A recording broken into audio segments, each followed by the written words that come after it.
5 seconds. Mr. Deputy Speaker, sir, I am very happy that the Honorable Member has brought this bill before this Honorable House.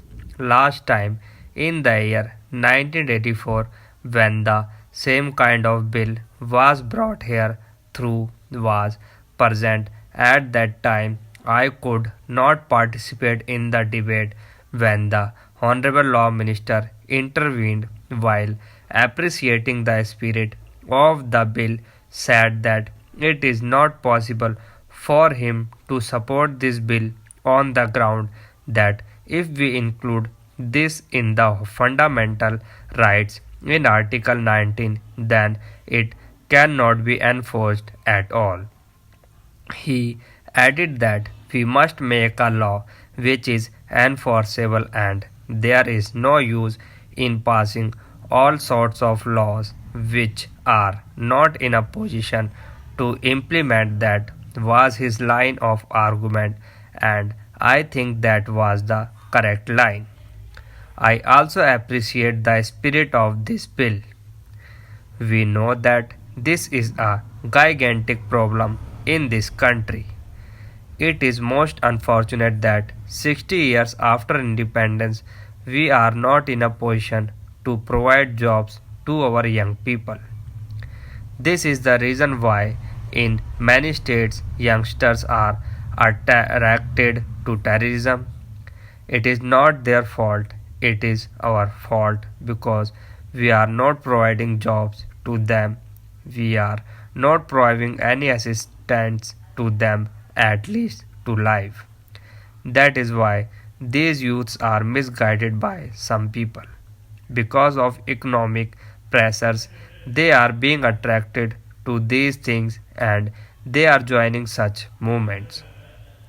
It is a very fundamental issue when we are thinking of terrorism or any other problem. It is also a law and order problem. Ultimately, an economic problem is also a law and order problem. When people are not satisfied, when people do not get food, clothing, and shelter, naturally they will think of other methods of making money. That is why crimes are going up. In the view capital city of Delhi, we find every day that crimes like robbery, dacoity, murder, and other crimes are going up. So, it is very essential for us, the government, to see how best we tackle this problem. There are so many methods. I am very happy to say that our government have taken several steps in this regard. When we go through the report of the Rural Reconstruction Ministry, we see that many steps have been taken. It is not a problem for the cities alone because about 70 to 80% of the people live in the rural areas. If you tackle the rural unemployment problem, I think you will be able to solve ultimately the problem in the cities also. Why there is overcrowding in the cities?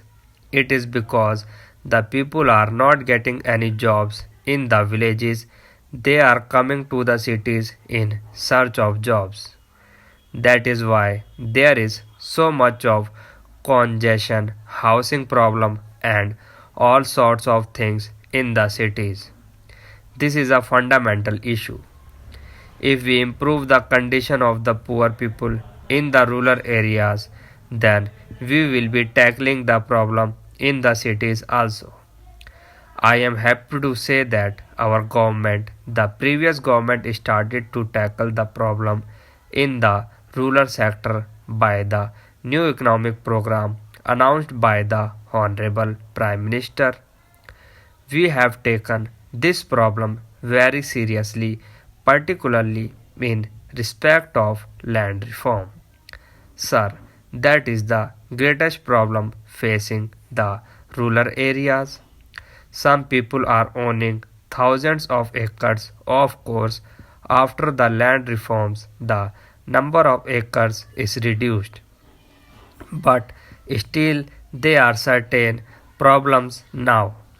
Some people, in order to avoid these acts, distribute land in the name of some people, but actually they are cultivating the entire land as Benami.